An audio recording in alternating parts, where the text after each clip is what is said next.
श्रीमद्भगवद गीता द्वितीय अध्याय माइनस सांख्य योग। संजय उवाच।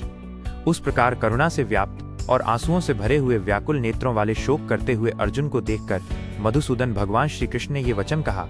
श्री भगवान उवाच। हे अर्जुन, इस विषम अवसर पर तुम्हें ये मोह किस कारण से प्राप्त हुआ? ये न तो श्रेष्ठ पुरुषों द्वारा आचरित है और न स्वर्ग को देने वाला है और न ही कीर्ति को करने वाला है। इसलिए हे पार्थ, नपुंसकता को मत प्राप्त हो, यह तुम्हें शोभा नहीं देती है।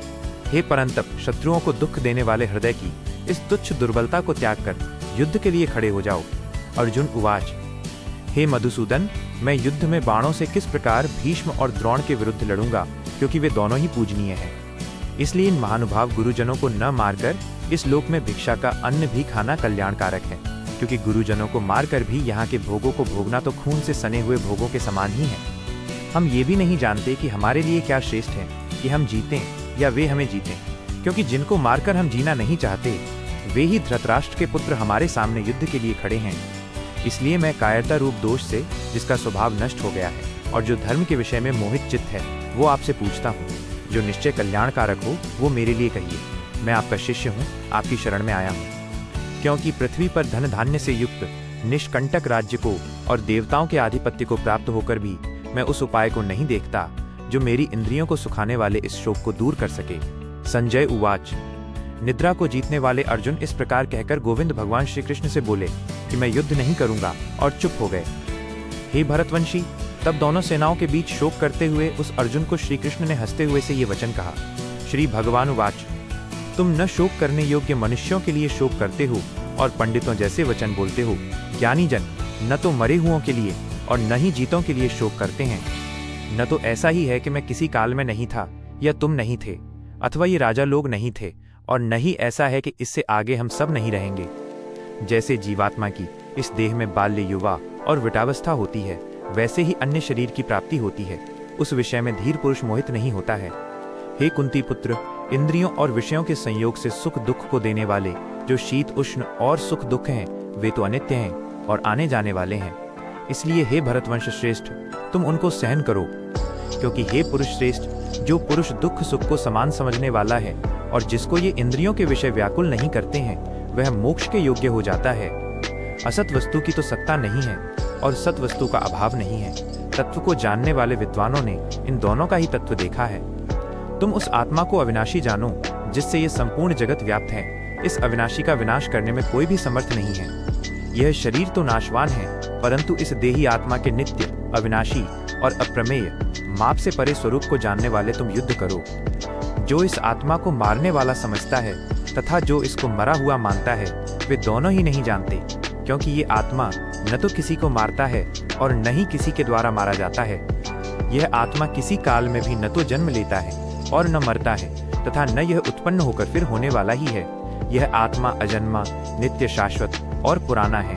शरीर के मारे जाने पर भी यह नहीं मारा जाता है। हे पार्थ, जो पुरुष इस आत्मा को अविनाशी, नित्य, अजन्मा और अव्यय जानता है, वह कैसे किसको मरवाता है और कैसे किसको मारता है। जैसे मनुष्य पुराने वस्त्रों को त्याग कर दूसरे नए वस्त्रों को धारण करता है, वैसे ही जीवात्मा पुराने शरीरों को त्याग कर दूसरे नए शरीरों को ग्रहण करता है। इस आत्मा को शस्त्र नहीं काट सकते, अग्नि नहीं जला सकती, जल नहीं भिगो सकता और वायु नहीं सुखा सकती, क्योंकि ये आत्मा अच्छेद्य है, अदाह्य है, अक्लेद्य है और अशोष्य भी है। तथा ये आत्मा नित्य, सर्वव्यापी, अचल स्थिर रहने वाला और सनातन है। यह आत्मा अव्यक्त है, यह अचिंत्य है, यह विकार रहित कहा जाता है। इसलिए हे अर्जुन, इस आत्मा को ऐसा जानकर तुम्हें शोक नहीं करना चाहिए। यदि तुम इस आत्मा को सदा जन्म लेने वाला और सदा मरने वाला मानते हो, तब भी हे महाबाहु, तुम्हें इस प्रकार शोक नहीं करना चाहिए, क्योंकि जन्मे हुए की मृत्यु निश्चित है और मरे हुए का जन्म निश्चित है। इसलिए इस बिना उपाय वाले विषय में तुम्हें शोक नहीं करना चाहिए। हे भरतवंशी, सब प्राणी जन्म से पहले अव्यक्त थे और मरने के बाद भी अव्यक्त ही हो जाने वाले हैं और केवल बीच में ही व्यक्त हैं। फिर उस विषय में क्या शोक है? कोई इस आत्मा को आश्चर्य के समान देखता है, कोई इसे आश्चर्य के समान बताता है, तथा कोई इसे आश्चर्य के समान सुनता है और कोई सुनकर भी नहीं जानता है। हे भारत, ये देही आत्मा सबके शरीरों में सदा अवध्य है, इसलिए तुम्हें किसी भी प्राणी के लिए शोक नहीं करना चाहिए। इसके अतिरिक्त अपने धर्म को देखकर भी तुम्हें विचलित नहीं होना चाहिए, क्योंकि क्षत्रिय के लिए धर्ममय युद्ध से बढ़कर कोई दूसरा कल्याणकारक कर्तव्य नहीं है। हे पार्थ, अपने आप प्राप्त हुए स्वर्ग के खुले हुए द्वार रूप इस युद्ध को भाग्यवान क्षत्रिय ही पाते हैं। और यदि तुम इस धर्मयुक्त युद्ध को नहीं करोगे तो तुम्हें अपने धर्म और कीर्ति को खोकर पाप ही प्राप्त होगा। लोग तुम्हारी बहुत काल तक अपकीर्ति भी करते रहेंगे, और माननीय पुरुष के लिए अपकीर्ति मृत्यु से भी बढ़कर है। और जिनकी दृष्टि में तुम पहले सम्मानित थे, वे महारथी तुम्हें डर के मारे युद्ध से हटा हुआ मानेंगे और तुम उनकी दृष्टि में तुच्छ हो जाओगे। तुम्हारे विरोधी बहुत से न कहने योग्य वचन भी कहेंगे और तुम्हारी निंदा करेंगे। उससे अधिक दुख और क्या हो सकता है? या तो तुम युद्ध में मारे जाकर स्वर्ग को प्राप्त होगे अथवा जीतकर पृथ्वी का राज्य भोगोगे। इसलिए हे कुंती पुत्र, तुम युद्ध के लिए निश्चय करके खड़े हो जाओ।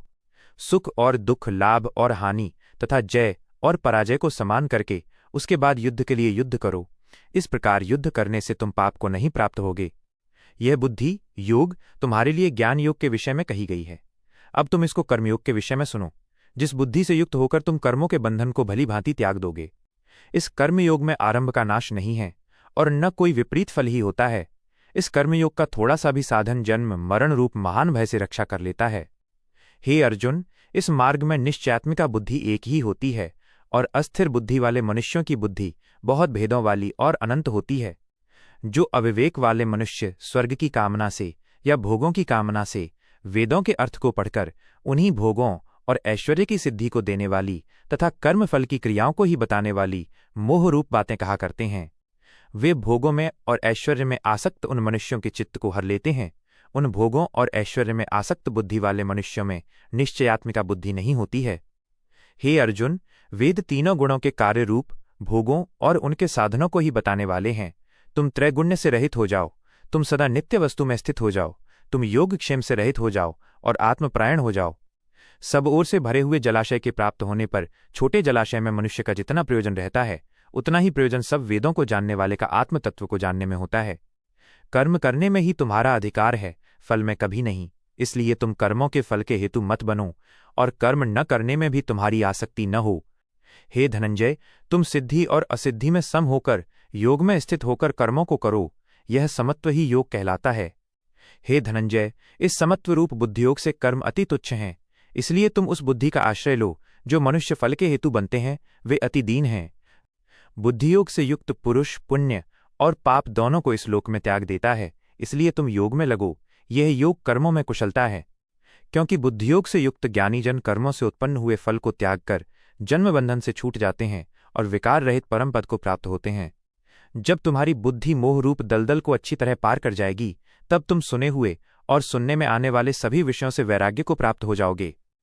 जब तुम्हारी बुद्धि नाना प्रकार के शास्त्रों को सुनकर विचलित न होती हुई परमात्मा में स्थिर हो जाएगी, तब तुम योग को प्राप्त होगे। अर्जुन उवाच, हे केशव, स्थिर बुद्धि तथा समाधि में स्थित उस पुरुष का क्या लक्षण है?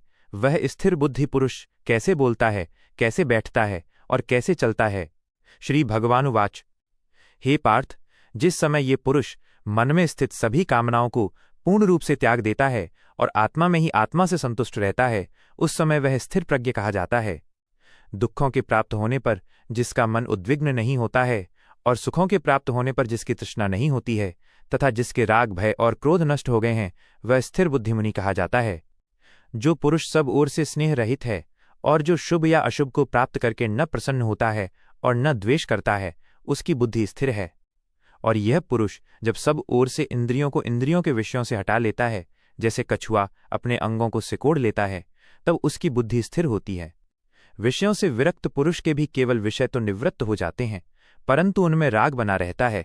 इस राग का तो इस स्थिर बुद्धि पुरुष का ही निवृत्त होता है। क्योंकि हे कुंती पुत्र, यत्न करने वाले बुद्धिमान पुरुष की भी चंचल इंद्रियां बलपूर्वक उसके मन को हर लेती हैं। इसलिए साधक उन सब इंद्रियों को वश में करके मेरे परायण होकर समाहित चित्त हो बैठ जाए, क्योंकि जिसकी इंद्रियां वश में होती हैं उसी की बुद्धि स्थिर होती है। विषयों का चिंतन करने वाले पुरुष की उन विषयों में आसक्ति हो जाती है। आसक्ति से कामना उत्पन्न होती है और कामना से क्रोध उत्पन्न होता है। क्रोध से अविवेक मूढ़ता उत्पन्न होता है। अविवेक से स्मृति में भ्रम हो जाता है। स्मृति भ्रम से बुद्धि का नाश हो जाता है और बुद्धि के नाश से वह पुरुष गिर जाता है। परंतु वश में की हुई इंद्रियों से विषयों में विचरता हुआ जो पुरुष राग और द्वेष से रहित है, वह प्रसन्नता को प्राप्त होता है। उस प्रसन्नता के प्राप्त होने पर इसके सब दुख दूर हो जाते हैं और उस प्रसन्न चित्त मनुष्य की बुद्धि अति शीघ्र स्थिर हो जाती है। जितेंद्रिय न होने वाले मनुष्य में निश्चयात्मिका बुद्धि नहीं होती और समाधि भी नहीं होती, तथा समाधि के बिना शांति नहीं होती और शांति के बिना सुख कहाँ है।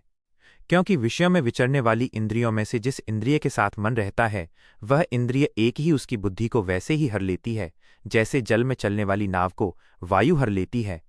इसलिए हे महाबाहु, जिसकी इंद्रियों के विषयों से सब प्रकार से निग्रह की गई हैं उसकी बुद्धि स्थिर है। जैसे सब ओर से भरे हुए अचल प्रतिष्ठा वाले समुद्र में नदियों के जल प्रवेश करते हैं पर समुद्र विचलित नहीं होता है, वैसे ही सब भोग जिस स्थिर बुद्धि पुरुष में समा जाते हैं वही शांति को प्राप्त होता है, भोगों की कामना करने वाला नहीं।